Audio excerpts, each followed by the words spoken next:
शिक्षक भरती 2022च्या संदर्भातला महत्त्वाचा कोर्टाचा निर्णय आपण या व्हिडिओच्या माध्यमातून पाहत आहोत. 2022च्या शिक्षक भरतीचा 10%चा राऊंड लावण्यात यावा याच्यासाठी उमेदवार कोर्टात गेले होते, परंतु जो कोर्टाचा निर्णय आलेला आहे तो काय सांगतो आणि उमेदवारांमध्ये जे काही सध्या पसरलेला संभ्रम आहे तो कशा बाबतीमध्ये आहे, खरंच 2022च्या शिक्षक भरतीचा 10% राऊंड लागणार आहे का, लागणार असला तर त्याच्यामध्ये कुणाला संधी दिली जाणार आहे, सोबतच शासनाने जे काही पत्र काढलेलं आहे त्याच्यानुसार मे महिना 2026 मध्ये 2022ची शिक्षक भरती लिटरली बंद करण्यात आली. असं असताना सुद्धा जे उमेदवार कोर्टात गेलेले आहेत त्यांना कोणता दिलासा दिला याच्या संदर्भातला महत्त्वाचा आपण शासनाचं थेट जजमेंट पाहतोय. मी ऍडव्होकेट बालुषा माळे.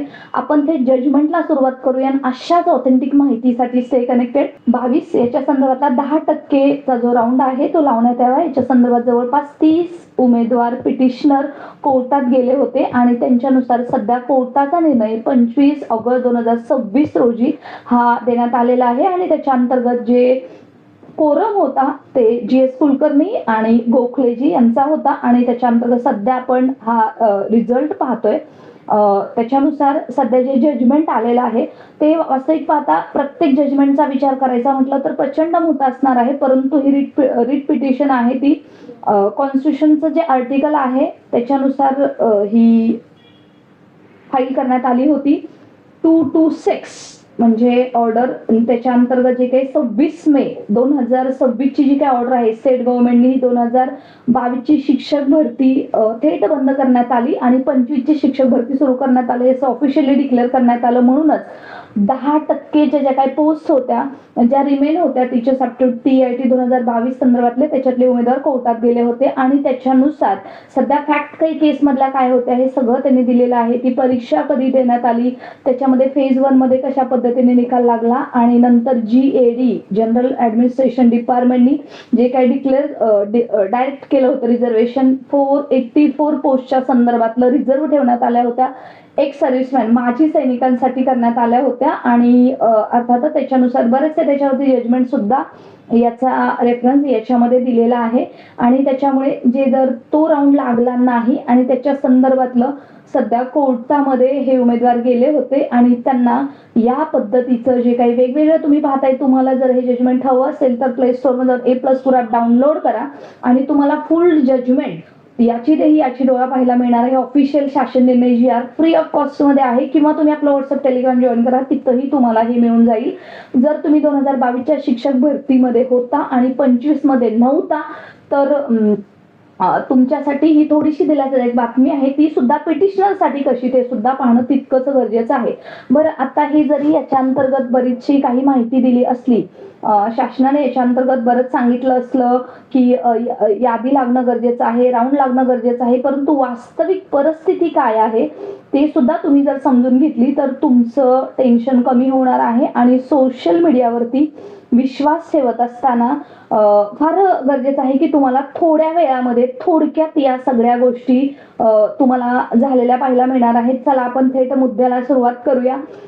सर्वप्रथम हे जे पत्र काढलेलं आहे शासनाने ऑलरेडी ठरवलेलं आहे की जी 2022ची शिक्षक भरती आहे ती 26 मे 2026च्या परिपत्रकानुसार ती बघा ती म्हणजे त्याच्यानुसार ती बंद करण्यात आली आणि त्याच्यानुसार 25ची शिक्षक भरतीमध्येच उमेदवारांनी सहभागी व्हावं अशा पद्धतीचे डायरेक्शन काढण्यात आले आणि जो टेट 2025चा निकाल आहे तो 18 ऑगस्ट 2025 ला लावला आणि त्याच्यानुसारच TET 2022 can not be consider recruitment undertake in 2026 त्यामुळे निकाल लागला. त्याच्याबरोबर एप्रिल मध्ये नोटिफिकेशन आलं 2025 मध्ये, जून मध्ये 2025च्या टेट 2025 झाली. त्याच्यामुळे आता 2022ची शिक्षक भरतीची सध्या प्रोसेस करता येत नाही. परंतु अजून एक पॉइंट आउट केलेला आहे की 28 पिटिशनर आहे त्याच्यापैकी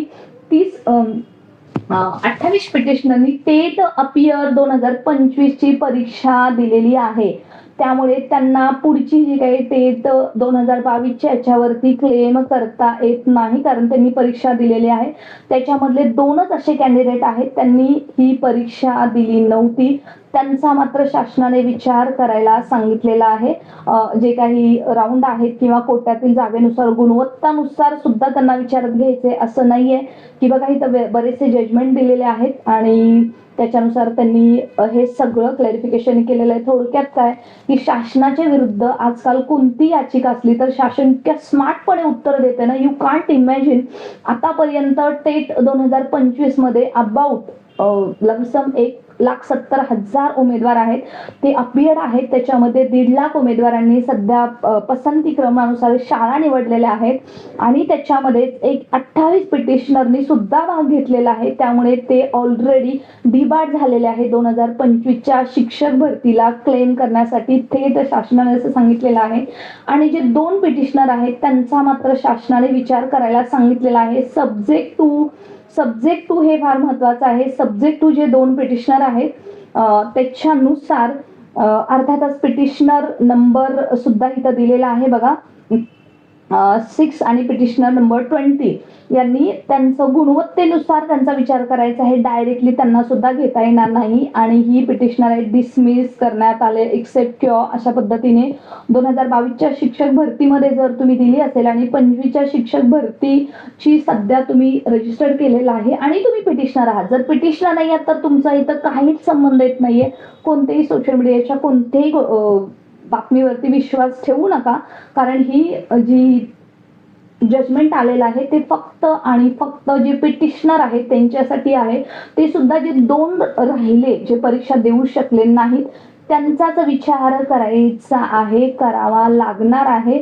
ते सुद्धा सब्जेक्ट टू त्यांना तेवढे मार्क्स असतील तर. प्रत्येक गोष्ट प्रत्येक शब्द पिटिशनर मध्ये एवढा व्यवस्थितपणे मांडलेला आहे. लिटरली शालेय शिक्षण विभागानं जे कोर्टामध्ये 30 पिटिशनर गेले होते त्यांचं अक्षरशः लॉग इन करून सुद्धा चेक केलेलं आहे की त्यांनी 2022ची शिक्षक भरती दिली होती का. 1 नंबरचा मुद्दा. दुसरा मुद्दा, या पिटिशनर मध्ये बरेचसे असे पिटिशनर आहेत जे कोर्टात सुद्धा गेले नाही. त्यांचं काय, त्यांचा विचार केला जाणार नाही. आणि जे पिटिशनर आता 2 राहिलेले आहेत त्यांचा सुद्धा गुणवत्तेनुसारच त्यांचा विचार केला जाणार आहे की पाठीमागच्या लिस्टमध्ये सामावून घेण्याचं. आणि सर्वांना माहिती आहे अगदी सुप्रीम कोर्टाचा निर्णय आला असताना सुद्धा अशाच पद्धतीचा विचार सध्या शासनाने केलेला आहे. 55-60च्या नियमाच्या बाबतीमध्ये आता सुद्धा केलेला आहे. शासन कोणत्याही कोर्ट केसला जुमानत नाहीये. नुकतीच जी 24 ऑगस्टला सुद्धा जी कोर्ट केस झालेली आहे मेकॅनिकल इंजिनिअरच्या मुलांच्या बाबतीमध्ये शासनाने त्यांना पसंतीक्रम दिले नाही. त्यांनी सुद्धा सांगितलं की टॅब आहे पसंतीक्रम फिल करण्याचा, तो 16 ऑगस्टला बंद झाला आणि पिटिशनर 17 ऑगस्टला फाईल झाली. त्याच्यामुळे त्यांना आता पुढच्या राऊंडमध्ये त्यांना सहभागी करून घ्यावं ते किंवा शासनाने विचार करण्यात यावा अशा पद्धतीचे सध्या जजमेंट आपल्या समोर येतात. त्यामुळे कोर्टात जात असताना नक्की उमेदवारी खर्च करायचा की नाही याचा विचार करणं सध्या काळाची गरज बनलेली आहे. जरी मी स्वतः वकील आहे तरी सुद्धा हे नक्कीच मी सांगेल की प्रत्येक गोष्टीचा विचार करून तुम्ही पुढचं पाऊल उचलायचं आहे.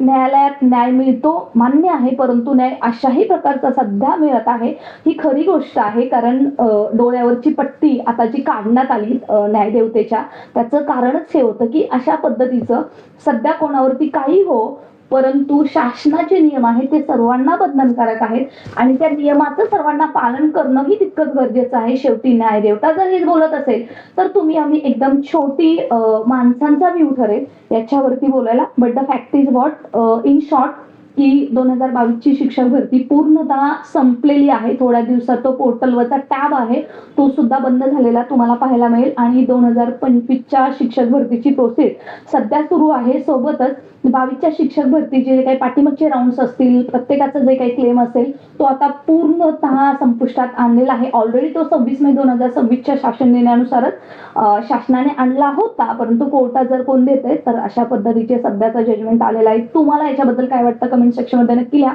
आणि अशा कोणत्याही गोष्टीवरती विश्वास ठेवू नका जे तुम्हाला चुकीचा सल्ला देत आहेत. चुकीचा I mean to say judgement वाचा आणि वाचाल तर वाचाल, सिंपल आहे. अशाच ऑथेंटिक माहितीसाठी स्टे कनेक्टेड. सध्या 22ची भरती चालू संपली असली तरी 25ची भरती चालू आहे आणि येणाऱ्या काळामध्ये 34 सुद्धा येणार आहे. त्यामुळे सकारात्मकतेने राहण्याशिवाय आपल्याकडे काही पर्याय राहिलेला नाहीये. आणि उमेदवारांनी सध्या प्रवाहाबरोबर सध्या या भरतीमध्ये सुद्धा चांगली तुम्हाला संधी आहे. तुमच्या सर्व गुणवत्तेसाठी तुमच्या केलेल्या अथक प्रयत्नांसाठी खरंच तुमचे मनापासून धन्यवाद. आता फक्त तुम्ही पुढच्या भरतीच्या वाट पाहत असताना स्वतःला सिद्ध करा, चांगले मार्क्स पाडा आणि नक्की भरतीचा सहभाग वेळेतच घ्या. All the best.